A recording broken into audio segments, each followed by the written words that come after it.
আসসালামু আলাইকুম।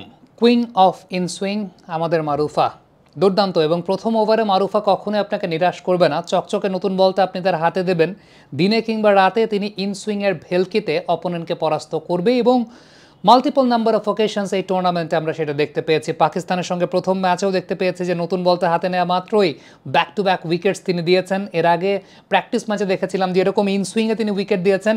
ইংল্যান্ডের সঙ্গে ম্যাচেও কিন্তু 2টা উইকেট তিনি দিয়েছেন এবং পারফেক্ট ইনসুইঙ্গার ডেলিভারিতে। তার আগে একটু জানিয়ে দিতে চাই যে দুটা ইনসুইং তিনি করেছেন ইংল্যান্ডের সঙ্গে, সেক্ষেত্রে কত ডিগ্রি পর্যন্ত সুইং হতে পারে অ্যানালাইসিস সফটওয়্যার বলছে একটা তো মোটামুটি দেখলাম যে 20 ডিগ্রির মতো সুইং তিনি পেয়েছেন। এর আগে আমরা একটা দেখেছিলাম যে 25 ডিগ্রির মতো সুইং, তবে এই ইংল্যান্ডের সঙ্গে ম্যাচে 20 ডিগ্রির মতো সুইং পেয়েছেন একটা, আরেকটা দেখছিলাম সেটা 17 ডিগ্রির মতো সুইং পেয়েছেন। বাট শার্প মুভমেন্ট, ইভেন আপনি যদি একেবারে মারুফা যে সময়টা রিলিজ করছেন সেই সময় থেকে যদি দেখেন যে যখন বলটা তার হাতে আছে সেই সময়টা এই সিমটা কিন্তু ডিরেক্ট করছে ব্যাটারের ফাইন লেগ বরাবর এবং তিনি বলটাকে ব্রাশিংটা করছেন এবং লাস্ট পয়েন্ট অফ কন্ট্যাক্টটা থাকছে তার মিডল ফিঙ্গারে, অর্থাৎ মাঝখানের যে আঙ্গুলটা সেখানে তার লাস্ট পয়েন্ট অফ কন্ট্যাক্ট।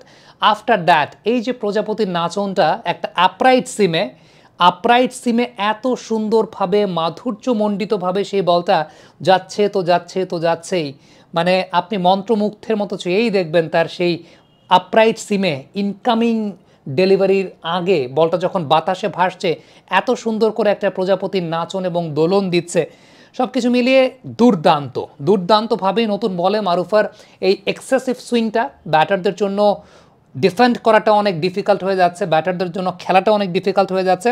একটা চমৎকার অ্যানালাইসিস কার্লোস ব্রেথওয়েট কমেন্ট্রির সময় দেখাচ্ছিলেন, যে এই অ্যানালাইসিসটা আমরা অনফিল্ডের পর্দায় প্রায়ই বলি যে ওয়াই আপনি যখন অ্যাক্রস শেপে যাচ্ছেন টো পজিশনটা সোজা রাখাটা খুব ইম্পর্টেন্ট। আপনি একটু খেয়াল করে দেখবেন যেই দুজন ব্যাটার মারুফার এগেনস্টে আউট হয়েছেন ওই দুজন ব্যাটার মারুফাকে ডিল করার সময় তাদের টো পজিশন ছিল পয়েন্ট কিংবা কাভার বরাবর, যে কারণে তাদের হেড পজিশনটা ফল করে যাচ্ছিল।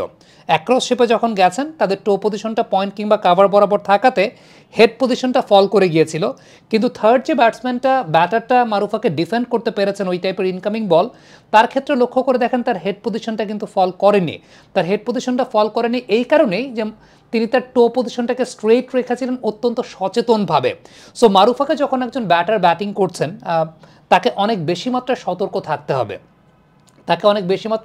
সতর্ক থাকতে হয়। আমি জানি না অপোনেন্ট টিমের অ্যানালিস্টরা যারা আছেন সামনে নিউজিল্যান্ড কিংবা সাউথ আফ্রিকার সঙ্গে খেলা, তাকে তো অবশ্যই ডিকোড করবেন এবং ব্যাটারদেরকে অবশ্যই এই ইনস্ট্রাকশনটা দেবেন যে মারুফাকে যখন আপনারা খেলবেন তখন অনেক বেশি মাত্রায় সচেতন থেকে টো পজিশনটাকে সোজা রেখে হেড পজিশনটাকে ঠিক রেখে ব্যাটিং করতে হবে। তবে এগুলো হয়তো বা তত্ত্বীয়ভাবে এরকম ইনস্ট্রাকশন দিতে পারেন, কিন্তু যদি ওই ধরনের স্কিল ওই সমস্ত ব্যাটারদের না থাকে যে খুব বেশি মাত্রায় কশাস হয়ে ব্যাটিং করবে, সেক্ষেত্রে সবসময় কিন্তু এরকম কোয়ালিটি বোলিংয়ের এগেনস্টে ডিফিকাল্ট হয়ে যায়। আবার অনেক সময় একজন ব্যাটার যখন ওভার কশাস হয়ে ব্যাটিং করতে থাকে তখন কিন্তু বোলারের কাছে আরও অন্য বিভিন্ন অপশন ওপেন হয়ে যায়। সো আই উইশ যে মারুফা তার যে অপশনটা আছে আমরা দেখতে পাচ্ছি ইনকামিং ডেলিভারিতে ডিসিভড করছেন ব্যাটারদেরকে, এই ডিসিভড করাটা চলতে থাকবে এবং আনপ্লেয়েবল কাইন্ড অফ ডেলিভারি তিনি প্রডিউস করবেন। হ্যাঁ, ডিকোড করার পর অপোনেন্ট টিমের অ্যানালিস্টরা যখন বিভিন্ন সলা পরামর্শ দেবেন টিমগুলোকে তখন তো তারা ডেফিনেটলি তাকে খেলার অন্য ওয়ে আবিষ্কার করবে এবং যখন ভিন্ন ওয়ে আবিষ্কার করবে তখন মারুফা সেই চ্যালেঞ্জটাকে কীভাবে উত্তরান এটাই আসলে দেখার বিষয় হবে। এবং ইন্টারন্যাশনাল ক্রিকেটের মজা কিন্তু এইসব জায়গাতেই যে ইন্টারন্যাশনাল ক্রিকেটে এখন সব কিছুই ওপেন, ভিডিও ফুটেজ নিয়ে বিশ্লেষণ করে অ্যানালিস্টরা সব টিমদেরকে এই ইনস্ট্রাকশনগুলো দেন এবং তারা সেই অনুযায়ী খেলেন।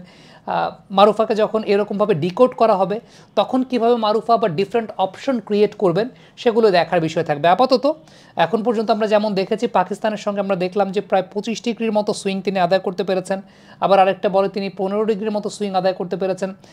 ইংল্যান্ডের সঙ্গে 20 ডিগ্রি সুইং, 17 ডিগ্রি সুইং আমরা দেখেছি। It's good to see Marufa international স্টেজে তার সাফল্যের সাক্ষরতা রাখছেন। এর আগের দিন লাসিথ মালিঙ্গা তার প্রশংসা করেছিলেন আমরা দেখতে পেয়েছিলাম এবং তিনি টুইটও করেছিলেন টুইটারে, সেটার নিচে আবার মারুফা কমেন্টও করেছেন। নাসির হোসেন কমেন্ট্রির সময় মারুফাকে নিয়ে কথা বলেছেন, দিস ইজ দ্য চান্স। আমার কাছে মনে হয় যে ইন্টারন্যাশনাল এরিনাতে নিজেকে মেলে ধরার জায়গাটা। আই হোপ মারুফা সুস্থ হবেন, নেক্সট ম্যাচে ফুল ফিট মারুফাকে আমরা পাবো।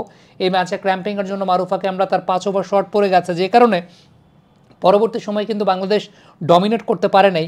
So let's hope for the best যে মারুফা আল্লাহর রহমতে প্রত্যেকটা ম্যাচে ফিট থাকবেন, কারণ ফিট মারুফাকে এই বিশ্বকাপে অবশ্যই বাংলাদেশ টিমের খুব বেশি প্রয়োজন, কারণ এই টুর্নামেন্টটা কিন্তু বাংলাদেশের জন্য একটা সুবর্ণ সুযোগ সেমিফাইনালের মঞ্চ খেলা।